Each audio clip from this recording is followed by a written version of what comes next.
दुष्यंत कुमार का एक शेर है, मत कहो आकाश में कोहरा घना है, ये किसी की व्यक्तिगत आलोचना है। दिल्ली में इस समय तो आप देख ही रहे हैं, लगातार कोहरा भी है और प्रदूषण भी है, लेकिन किसी की व्यक्तिगत आलोचना इससे होती है या नहीं होती है। अगर अरविंद केजरीवाल की आलोचना होती तो वो कहते नहीं, मेरी आलोचना नहीं है, इसके पीछे जिम्मेदार नरेंद्र मोदी हैं।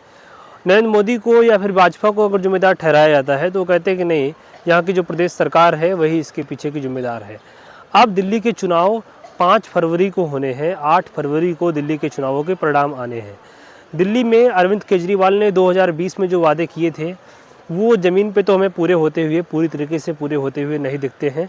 चाहे वो विद्यालयों के लिए किए गए वादे हों, चाहे वो झुग्गियाँ जो हैं उनको ख़त्म करके उनमें झुग्गियों को में रहने वाले लोगों को अच्छा आवास देने के वादे हों, चाहे वो कच्ची कॉलोनियों को सारी सीसीटीवी और सारी मूलभूत सुविधाएं देने के वादे हों, साथ ही प्रदूषण को 3 गुना कम करने का वादा हो, यमुना को साफ़ करने का वादा हो।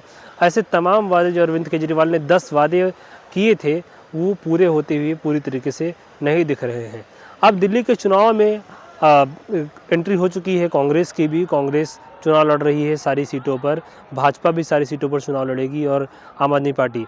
अब ये 3 पार्टियां लड़ रही हैं जो 3 बड़ी पार्टियां देश की हैं।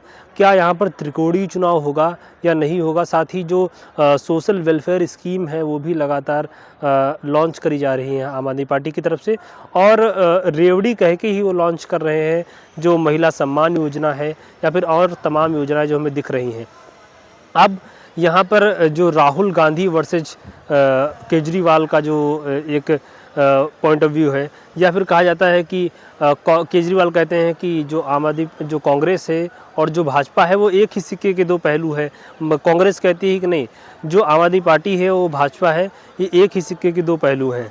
तो यहाँ पर लोगों को उसका नतीजा जो चुनाव में जीतेगा उसका परिणाम, सुखद परिणाम मिलेगा या नहीं मिलेगा। लोगों को खूब चटकारे मिल रहे हैं, लोगों को खूब स्वाद आ रहा है, ये राजनीति का आस्वादन ले रहे हैं लोग कि किसने किस पर क्या निशाना साधा, क्या बयानबाजी की और क्या तिकड़म रच रहे हैं, किसके विधायक किधर जा रहे हैं, किसको टिकट मिला नहीं मिला। लेकिन इस जोड़ तोड़ से परे ज़मीन के लिए, ज़मीनी लोगों के लिए, आम आदमी के लिए काम करते हुए कुछ लोग हमें दिखाई अभी नहीं दे रहे हैं।